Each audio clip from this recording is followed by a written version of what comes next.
There is a particular kind of alone that happens in public. Not the alone of empty rooms or quiet mornings. That kind has dignity, has edges you chose yourself. This kind arrives without warning in the middle of noise and light and other people's laughter.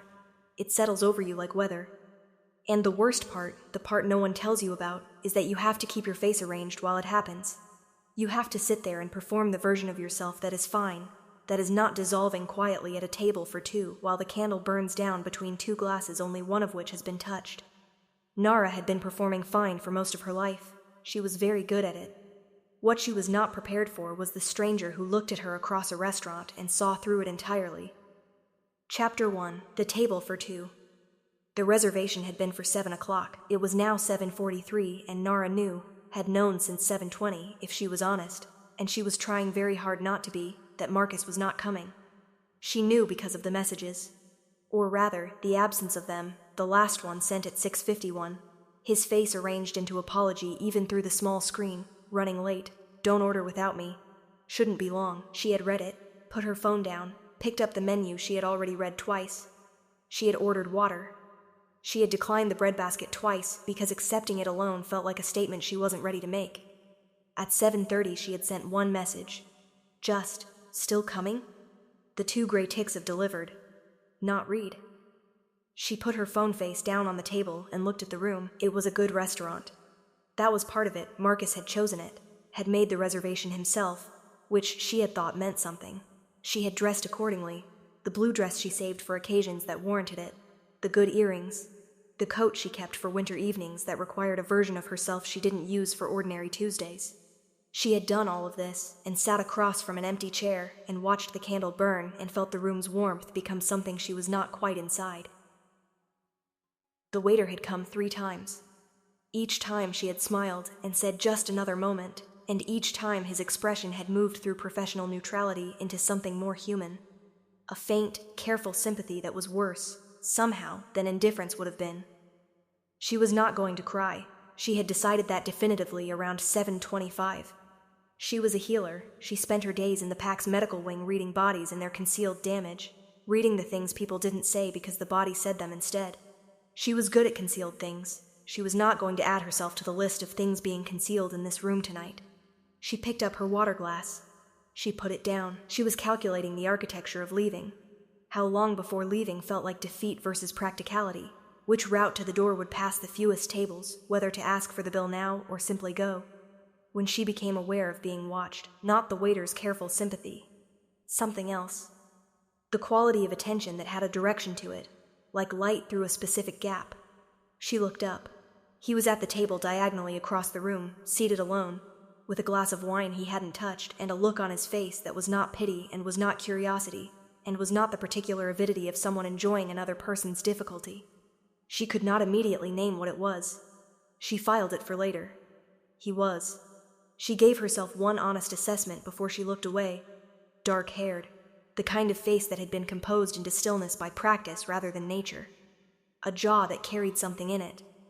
He was wearing his coat still, as though he had arrived recently and not yet decided to stay. He did not look away when she looked at him.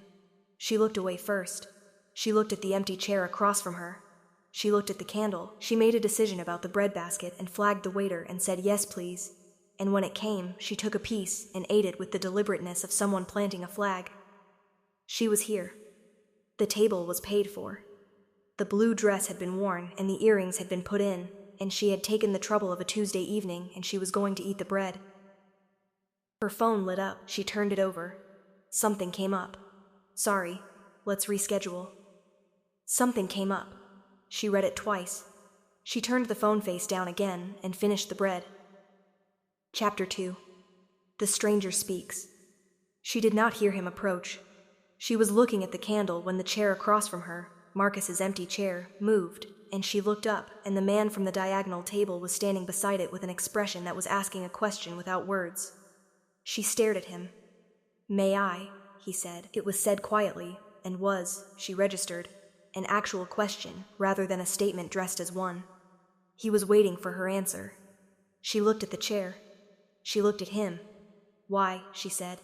"Because you've been sitting alone for 45 minutes and eaten one piece of bread and the waiter is running out of ways to look at you with kindness. And," he paused, Because I've been sitting alone for 45 minutes on the other side of this room and the situation seemed improvable. She absorbed this. That's a very long sentence for a stranger, she said. I'm making an exception. She looked at him. His expression was, still, not performing anything, not the warmth of someone running a tactic, just level, and waiting for her to decide. She looked at the empty chair. She thought about something came up, and the 2 gray ticks of unread. Sit down, she said. He sat.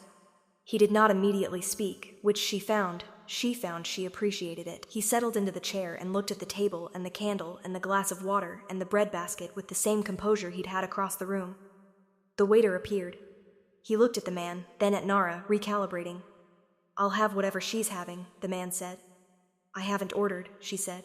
Then we'll decide together. He looked at her. If you're staying. She thought about the blue dress, the good earrings, the coat kept for evenings that required a version of herself she didn't use for ordinary Tuesdays. I'm staying, she said. The waiter left. They looked at the menu. She chose the lamb because she had been thinking about it since she sat down, and she was done making herself smaller than her appetite. He chose the same, and she didn't know whether that was convenience or attention, and didn't ask. He's not coming, she said. Not a question. No. He agreed. Just that. No editorial. You could tell from across the room. I could tell from the second message check, he said. The first one people do reflexively. The second one means they already know the answer and they're hoping the knowing is wrong. She looked at him. You were watching closely. I was the only other person in this room eating alone, he said. We were naturally in each other's sightlines. This was accurate and also, she suspected, incomplete. She filed it alongside the earlier observation. Nara, she said. He looked at her. Kael. She said it back once.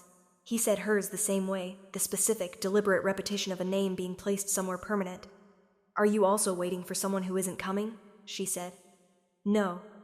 He said, I come here sometimes when I want to think without being in my own rooms. A pause. It stopped working tonight. She looked at him. Why? He looked at the candle. The woman across the room kept not crying, he said. It was very distracting. Something in her chest shifted. Not painfully. Something else. I wasn't, she began. I know, he said. That's what was distracting. She looked at her water glass. She looked at the door Marcus had not come through. She felt the full weight of the evening settle, not the sharp weight of betrayal, nothing so dramatic. Just the dull, specific weight of having been not worth showing up for. On a Tuesday, in a restaurant she hadn't chosen. Wearing her good dress for someone who texted something came up at 7:37. He'll regret it, Kael said. Said quietly, to the table, not performing it. She looked at him. His eyes came up and met hers. Losing you, he said. He will. She held his gaze. You don't know me, she said. No, he said. But I know the difference between a woman who wasn't worth showing up for and a woman whose date wasn't worth the showing. He said it with the flat certainty of a statement rather than a comfort. Those are different things. She looked at him for a long moment. That's either the most perceptive thing anyone has said to me in a year, she said, or a very well-constructed line. It's not a line, he said. How would I know the difference? He was quiet for a moment. Then, you're a healer. She blinked. How do you know that? Your hands, he said. The way you hold them, the right one more than the left. You favor it without thinking, the way people favor skilled hands. And there's a faint discoloration at the first 2 fingertips, the kind that comes from long-term contact with healing compounds. He paused. I pay attention to hands. She looked at her hands. Both facts were accurate. Healers read bodies, he said. You already know whether it's a line. She looked at him. She did the thing she did with her patients, the thing that was her particular skill, the one that had made her good at her work since she was an apprentice. She looked at the body's honesty. The hands, the jaw, the way a person held their weight, the tells that existed below the performance level. His hands were still on the table. No tension in them. His jaw had the compression of someone who held things, but not the compression of someone constructing something.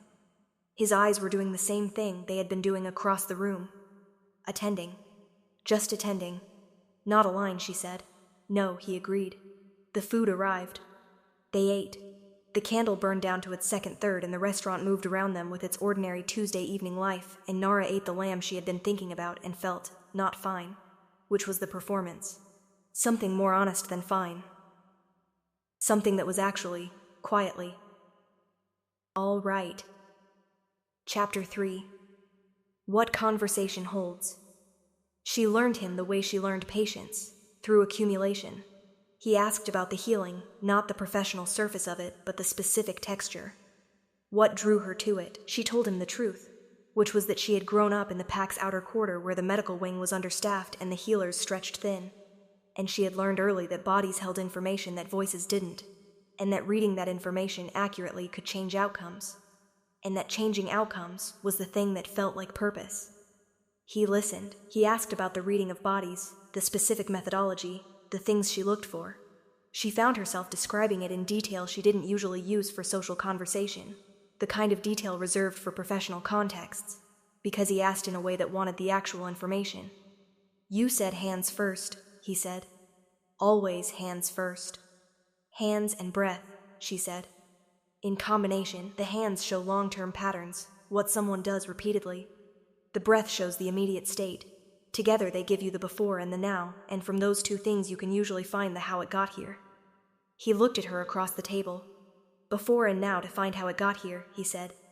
Is that how you read people, or how you read injury? She paused. Both, she said. More or less. What do my hands and breath tell you? She looked at his hands. She looked at the quality of his breath, the controlled evenness of it, the deliberate depth. She said, Your hands have been still since you sat down. Not relaxed, held. You're managing something. She paused. And your breath is the breath of someone who has learned to regulate it. Long practice. She met his eyes. Something heavy that you carry consistently. Not tonight specifically. Just. Always. He was quiet for a moment. Yes, he said. She did not ask what it was. She had learned that the correct response to accurate reading was not immediate excavation. You gave people the knowledge that they'd been seen, and then you waited. He turned his wineglass once. My mate died, he said, 2 years ago. He said it with the particular compression of someone who had said it many times and had worn the acute part down to something bearable. I run a territory, and I am told I run it well. I don't doubt that. But there is a version of things that running it well is supposed to lead to, and I stopped being able to see that version some time ago. She was quiet. She let it be in the air. I come to this restaurant, he said, because it is not in my territory. The people here do not know what I am. He paused. I can sit and think without anyone adjusting themselves to me. She looked at him. She thought about rank markers, about the absence of them, about the quality of deference she had been subliminally aware of when he walked in, the waiter's specific care, the way the room's social geometry had shifted without announcement. But you don't want me to know, she said. What you are. He looked at her steadily. I didn't. Now I'm less certain. Why? Because you read hands and breath, he said, and you haven't adjusted yourself once. She held his gaze. She understood what he was saying. She understood it in the specific way she understood bodies, not the surface meaning, but the structure beneath. What are you? She said. He told her. She absorbed it. She looked at her plate. She looked at the candle. She looked at him. That doesn't change the lamb, she said. Something happened in his face, the thing she had been watching all evening. The held quality, the managed weight, moved. Not gone, but loosened. No, he said. It doesn't. Or the conversation. No, then we can address it after the lamb, she said, and picked up her fork, and heard him make a sound that was not quite a laugh and was the best version of one. Chapter 4. The cost of the evening. They talked until the restaurant began closing around them. She noticed it peripherally, tables emptying, staff beginning the end of evening cycle, the candle burning to its final inch, and she noticed it with a specific surprise at how much time had passed without her tracking it. She tracked time by instinct, professional habit, the healer's constant awareness of duration and interval. She had simply stopped tracking it. He had told her about the territory and the governance and the specific texture of authority that looked like power from outside, and felt, from inside, like an unending series of decisions that mattered and could not be undone. She had told him about the pack's medical wing and the older healer who had trained her and died 2 winters prior, and left her the work and a shelf of annotated texts that she still considered her most valuable possessions. She had told him about Marcus in the way that honest people told the truth about disappointments, without drama, without the version that was designed to make themselves sympathetic, just the plain shape of it. A man who had seemed like a possibility for 7 weeks, and had proven, tonight, to be the other kind. 7 weeks, he said. Yes. And tonight was the first time he'd made the reservation. Yes, she looked at the candle's last inch. He usually arranged things that required less effort, shorter commitments. She paused. I thought the reservation meant something was changing. It meant something was changing, Cale said. It told you what he was going to do before he did it. A man who avoids commitment doesn't suddenly make dinner reservations unless he's convincing himself of something. She looked at him. Convincing himself of what? That he's capable of the thing he knows he isn't going to do. She sat with this. It had the quality of accurate things, the slight resistance on first contact, then the click of recognition. You're saying the reservation was for him, she said. Not for me. The reservation was him trying, he said. The not coming was him knowing he was going to fail before he tried. He paused. Neither one is about your worth. She looked at the table. She felt the evening, the whole of it, from the empty chair to the breadbasket to the blue dress to the man across the table who had been watching her not cry from the diagonal table for 45 minutes and had eventually simply come over. You said he'd regret it, she said. Losing me. Yes. You meant it. Yes. He said it without embellishment. Why? She kept her eyes on him. Still. I'm asking still. You know more now than when you said it. Does the answer change? He looked at her. His face was open in the way she had come to recognize as its honest register, not performed, not managed, just what was there. You talked to me about methodology for 20 minutes, he said. Not to explain yourself, not to impress me, because I asked in a way that wanted the actual answer, and you gave it. He paused. Do you know how many people answer the actual question when they're asked? Fewer than should, she said. You read a stranger in a restaurant accurately in 60 seconds and told him the truth of what you read without softening it. You ordered the lamb. He said it with the flatness of things that were simply true. He'll regret it. The answer doesn't change. She was quiet for a long moment. The waiter came and they paid. He took the bill before she could reach it, which she noted, and she said, You didn't ask. I'm buying dinner for the woman who talked me out of 2 hours of sitting alone, he said. It's practical. That's a construction, she said. Yes, he agreed. It is. She let it stand. Some constructions were true enough. They walked out into the night. Chapter 5. Outside. The street was cold in the clean way of late autumn, the kind of cold that was honest about itself, that didn't pretend to be anything but what it was. She stopped outside the restaurant and wrapped her coat close and looked up at the sky, which was clear and full and indifferent, and breathed. He stopped beside her.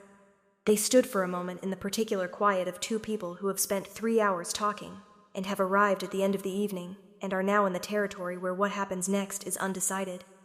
Your territory is north, she said. The medical wing I work in is eastern quarter. Yes, he said. You come here to be somewhere that isn't your territory. Yes.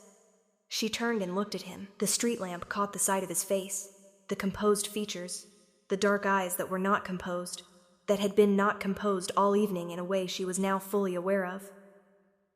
What is it like? She said. Being known everywhere you go. He was quiet for a moment. Like wearing something you can't take off, he said. You forget it's there, mostly, and then you're somewhere where it isn't, and you notice the absence. Like tonight. Like tonight. He looked at her. You didn't adjust yourself. I adjusted once, she said honestly. When you told me. I had a moment. Yes, he said. I saw it. Then you said that doesn't change the lamb. It didn't, no, he said. It didn't. She looked at the empty street. She thought about the things she had told him, the medical wing, the annotated texts, Marcus in his plain, accurate shape, the methodology she didn't usually describe at dinner tables.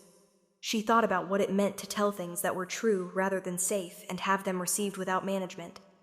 She thought about 2 years of sitting in a restaurant to think without anyone adjusting themselves to him. "You're going to go back to your territory," she said. "Yes, and I'm going to go home." She looked at him, and the evening will have been what it was. "Yes," he said. His voice had something in it, the held quality from his hands, but shifted. Not heavier, more present. "Unless," she said. He looked at her.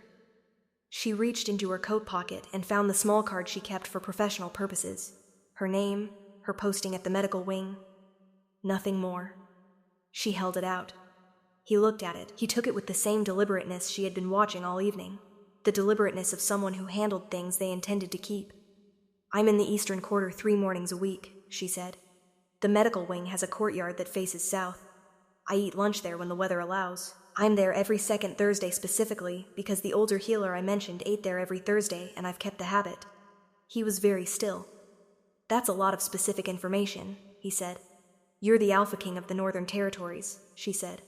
"I'm a healer in the Eastern Quarter. If you want to find me, you won't have any difficulty. I'm giving you the information because I want you to have it rather than find it. Because there's a difference." He looked at the card in his hand. He looked at her. "The second Thursday," he said. "Yes." A pause. "What do you eat?" She almost smiled. She made herself not. "Whatever the kitchen sends out." "I'll bring something," he said.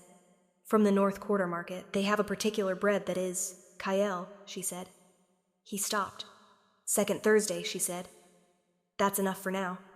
He looked at her for a moment. Then he nodded.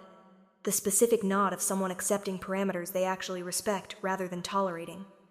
"Second Thursday," he said. She looked at him one last time in the lamplight. The open, unmanaged face, the held quality in his hands that was not as tight as it had been 3 hours ago. The man who had come across a restaurant to sit with a woman who was not crying. She turned and walked toward the Eastern Quarter and did not look back. She was a healer. She read hands and breath and the things bodies said below speech. She had read him across 3 hours and a dinner table and a cold autumn street, and what she had read was this: a man who was exactly what he said he was, who asked the actual question and wanted the actual answer, who had said he'll regret losing you not as comfort but as fact, the way he said everything, flat and true and without management. She walked home in the blue dress in the cold, clear night and thought, the part of me that knows things below thought has been paying attention. She thought, second Thursday is enough for now. She thought, but not for long. Chapter 6. Second Thursday. He was already in the courtyard when she arrived. She saw him from the corridor window before she went out. He was sitting on the low stone wall that edged the south-facing side, not at the bench where the kitchen staff left the lunch trays, just on the wall.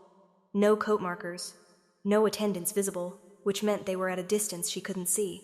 He had a paper-wrapped package beside him. She stood at the window for 1 moment. She let herself have the moment. Then she went out. He looked up when she came through the door. The look he gave her, she filed it, added it to the accumulation. It was the look of a person arriving somewhere they had been thinking about arriving for some time. "You came," she said. "I said I would. People say things." He looked at her steadily. "I don't." She sat on the wall beside him, not close, not formal. The natural distance of 2 people who had shared a table for 3 hours and knew each other's rhythm. She looked at the south-facing courtyard, the autumn light doing its particular work on the stone. He opened the paper package. The bread from the North Quarter Market, she could tell from the color of the crust, the density of the loaf, the specific smell of it. She took the piece he offered. It was, she discovered, extraordinary. Not complicated, simple, grain-heavy, the kind of bread that was made to be eaten rather than displayed. "This is very good," she said. "I know," he said. They ate. The courtyard was quiet in the specific way of mid-morning medical wing quiet. The distant sound of the work, muffled, close enough to be present and far enough to not intrude. "How is the territory?" she said. "Running," he said. "There's a water rights dispute in the Northwest Quarter that will take 3 weeks to resolve. The winter supply assessments are overdue. A beta family in the South Border region has filed a challenge that requires formal response." He said it the same way he said everything, level, complete, without performance of either burden or dismissal. "And how are you?" she said. He turned and looked at her. The distinction between the questions was not subtle, and they both knew she had made it deliberately. Better, he said, since Tuesday. She held his gaze. That's a short timeline to attribute to one evening. It's an accurate one. She looked at the courtyard. She thought about accuracy and what it meant to receive it rather than manage it. What it meant to be with a person whose language was true things said plainly rather than safe things said well.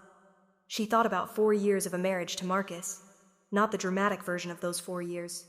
Not betrayal and rupture. Just the slow accumulation of being with someone who said the safe version of everything. Who had loved her, she believed, in the way people loved things they didn't quite see. The shape of her rather than the actual substance. Kyle, she said. Yes. The evening, she said. What you said about losing me. She paused. I've been thinking about it. He waited. Not what it meant about Marcus, she said. I understood that part. I mean the way you said it. Like it was information. It was, he said. Most people would have said it as comfort. Most people would have meant it as comfort, he said. I meant it as fact. He looked at the south-facing light. You had been sitting in that restaurant for 45 minutes and you hadn't asked anyone for anything and you hadn't fallen apart and you'd eaten the bread. Those are data points. About what? He looked at her. About what you're worth. He said it simply. A man who would leave you sitting there missed all of it. He'll understand that later when he's with someone who doesn't read hands or ask actual questions or order the lamb when she wants the lamb. She sat with this. She felt it settle into the place where accurate things settled, the slight resistance, then the recognition. You read people, she said. Not bodies, people. Yes, he said.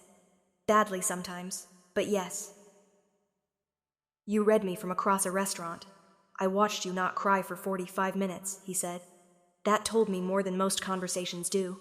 She looked at him, the open face, the dark eyes that were doing the same thing they had been doing since Tuesday, attending. Simply, completely attending. She thought about second Thursdays and the bread from the North Quarter Market and a man who said I don't when she suggested people said things they didn't mean. The third Thursday, she said. I'm not here. The wing has a training day. He absorbed this. The fourth. I'm here, he nodded. The nod of someone filing specific information carefully. The Northwest water rights dispute, she said. 3 weeks. Approximately. I have a resource, she said. An older text, pre-settlement period, with water rights determinations from the early territorial councils. I've been meaning to donate it to the Northern Archive. If it would help, it would, he said. Immediately. Then, how do you have a pre-settlement water rights text? The older healer I mentioned, she said. She had eclectic reading habits. Something in his face. That warmth again, the loosening. You said her texts were your most valuable possessions. Some of them, she said. This one she'd want used. He looked at her. He looked at the half-eaten bread in her hands. He looked at the south-facing courtyard and the autumn light doing its particular work. Nara, he said. Yes. He was quiet for a moment. He said, I haven't wanted to come back to something in 2 years. The courtyard held the sentence. The distant sound of the medical wing continued its work. The light was very particular and clear. She looked at her hands. The right one, favored without thinking. The healer's hands that read the before and the now to find the how it got here. I know, she said. I read hands. He made the sound again, not quite a laugh, the best version of one. She finished the bread. It was extraordinary, still, the second half as much as the first. She filed this too, the man who brought bread that was exactly what it claimed to be and nothing less. 4th Thursday, she said. The courtyard. South-facing, if the weather holds, and if it doesn't. She looked at him. There's an inside table. East window. I sit there when it rains. He looked at her for a long moment. The open, unmanaged face. The dark eyes that had been attending since Tuesday from across a restaurant and had not stopped. All right, he said. Not I'll be there, not a promise performed. Just, all right.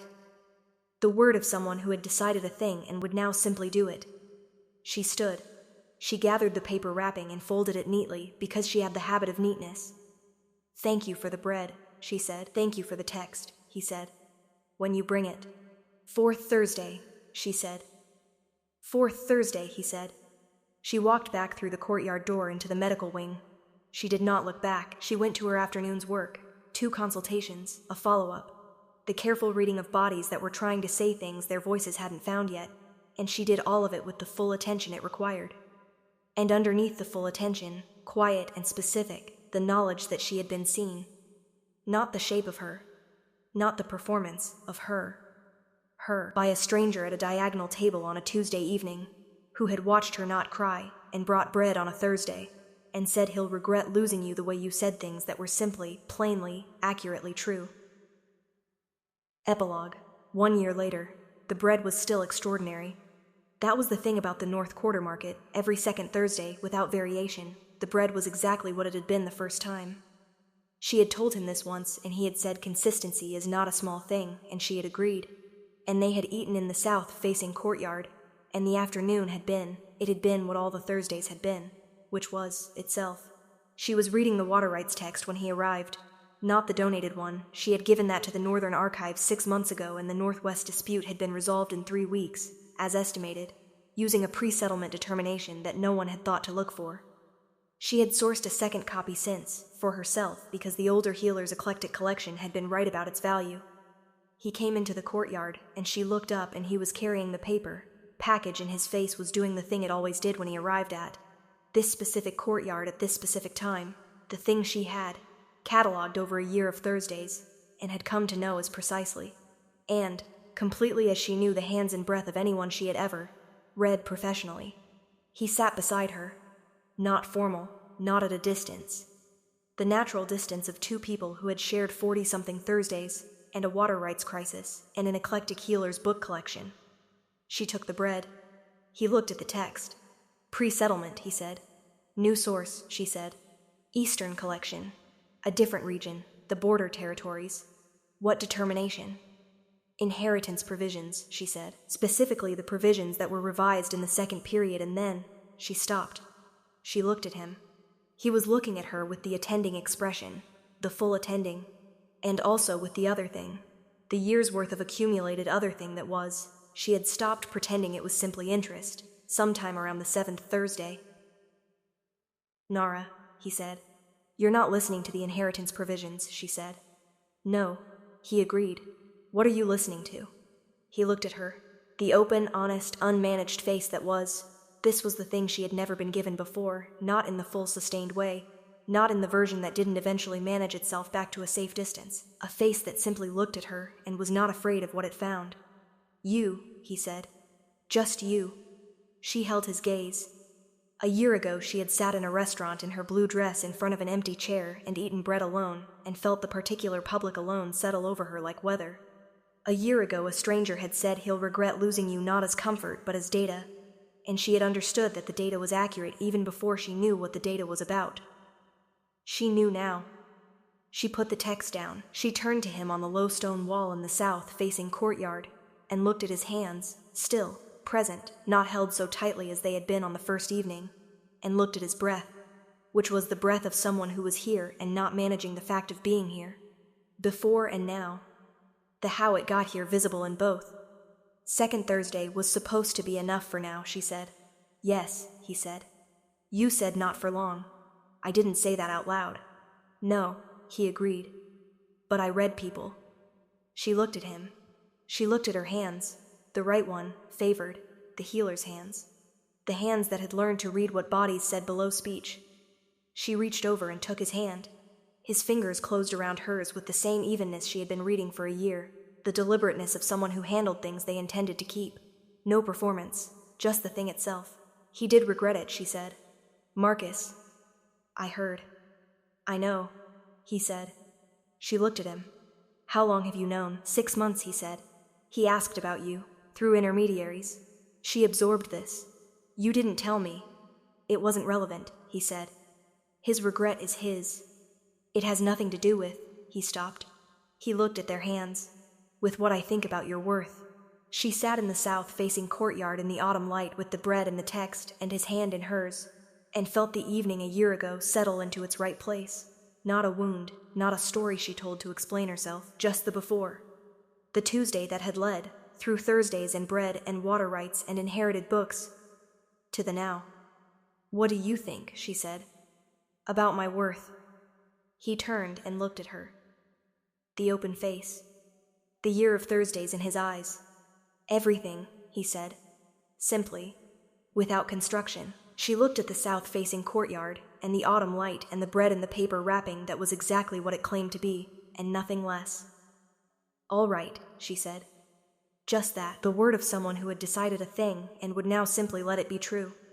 His thumb moved once across her knuckles. The light was very particular and clear. A story about the data hidden in dignity, the difference between comfort and truth, and the particular courage of eating the bread.